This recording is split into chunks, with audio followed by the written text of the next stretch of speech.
औज़ुबिल्लाहिमिनश्शैतानिर्रजीम बिस्मिल्लाहिर्रहमानिर्रहीम। अच्छा, अब ये बहुत ज़्यादा इम्पॉर्टेंट है। इसमें से 2 क्वेश्चंस तो गारंटेड हैं कि रिस्पायरेटरी सिस्टम चेंजेस। अब इसको इस तरह से देखते हैं कि सबसे पहले you are in your setup and a pregnant woman arrives and she is having a very high minute ventilation। ठीक है, उसकी मिनट वेंटिलेशन बहुत ज़्यादा है बिकॉज वो बाय 50% इंक्रीज जाती है फर्स्ट ट्रिमेस्टर में। अब सवाल ये रेस्पिरेटरी रेट उतना ही रहता है, मिनट वेंटिलेशन क्यों इंक्रीज होती है ये भी पूछते हैं कि जो प्रोजेस्टेरॉन है वो आपके सीएनएस में जो रेस्पिरेटरी सेंटर है उसको कार्बन डाइऑक्साइड से ज़्यादा सेंसिटाइज कर देता है, तो वो ब्लो ऑफ करते हैं आपकी बॉडी कार्बन डाइऑक्साइड को, उसकी वजह से तेज़ तेज़ वेंटिलेशन होती है।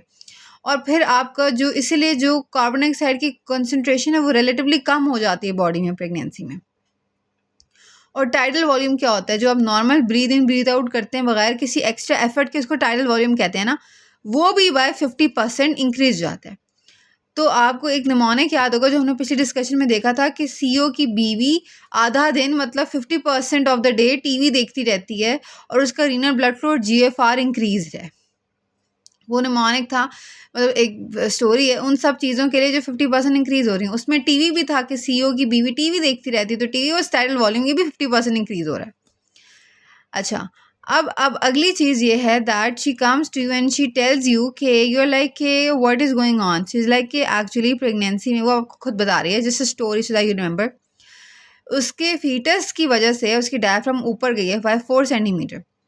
ये लंग्स हैं, ठीक है, ये डायफ्राम जब ऊपर चली गई बाय 4 सेंटीमीटर, ठीक है, तो चेस्ट कंप्लायंस थोड़ी कम हो जाएगी, टोटल लंग कैपेसिटी भी कम हो जाएगी। बिकॉज लाइक याद करने के लिए इसका कोई कॉन्सेप्ट नहीं है इसमें, बिकॉज ये मुझे भी नहीं पता इसका कॉन्सेप्ट।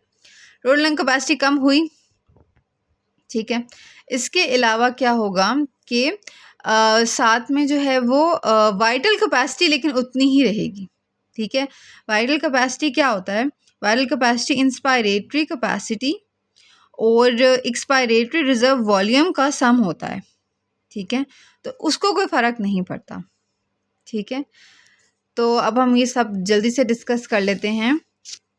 प्रोजेस्टेरॉन ने क्या किया था, आपके रिस्पिरेटरी सेंसर को सेंसिटिव एक तो कर लिया था जिसमें से वेंटिलेशन ज़्यादा हो गई थी, जैसे कार्बन ब्लो ऑफ हो रही थी। दूसरा काम इसने किया था कि आपके ब्रोंकस स्मूथ मसल्स को रिलैक्स करना है जिससे एयर रेजिस्टेंस कम हो जाएगी।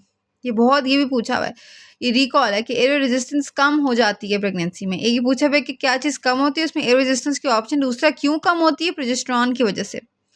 और तीसरा चेस्ट कंप्लायंस भी कम हो जाती है। अब हम देखते हैं लंग वॉल्यूम्स। सबसे पहले टाइडल वॉल्यूम क्या है, जो नॉर्मल आप ब्रीद इन ब्रीद आउट करें वो कितना इंक्रीज हो रहा है, बाय 50%। फिर क्या होता है कि जो इंस्पिरेटरी रिजर्व वॉल्यूम है, मतलब जो आप एक्स्ट्रा एफर्ट के साथ फुल इंस्पायर कर रहे हैं, ये जो वॉल्यूम है ये जो है वो डिक्रीज़ हो रहा है। और जब एक्सपायर कर रहे हैं एफर्ट के साथ वो वॉल्यूम भी डिक्रीज़ हो रहा है। इंस्पायरेटरी रिजर्व वॉल्यूम कितना डिक्रीज़ हो रहा है ये नहीं बताया हुआ, लेकिन expiratory reserve volume by 20% decrease हो रहा है।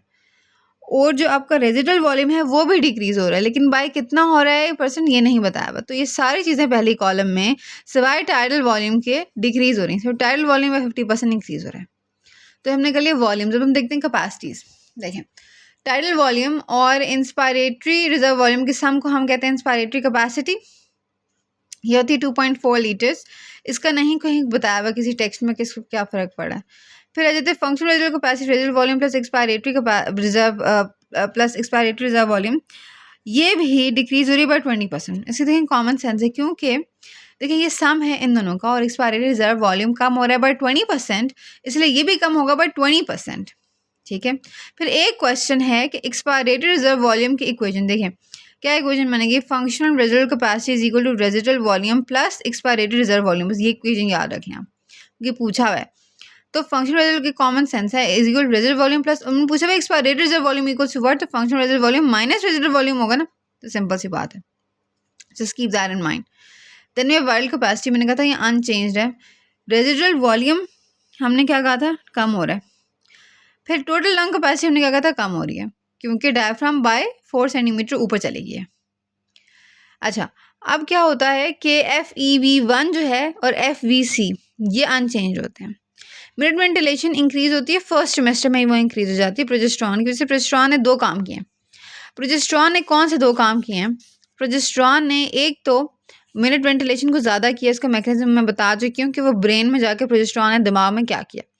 दूसरी चीज़, उसने ब्रोंकियल स्मूथ मसल्स को रिलैक्स करके एयर रेजिस्टेंस कम की। 2 बातें पता होनी चाहिए कि प्रोजेस्टेरॉन स्पेसिफिकली हमारे कौन-कौन से रिस्पायरेटरी सिस्टम चेंजेस में एक्टिव रोल प्ले कर रही है। ठीक हो गया?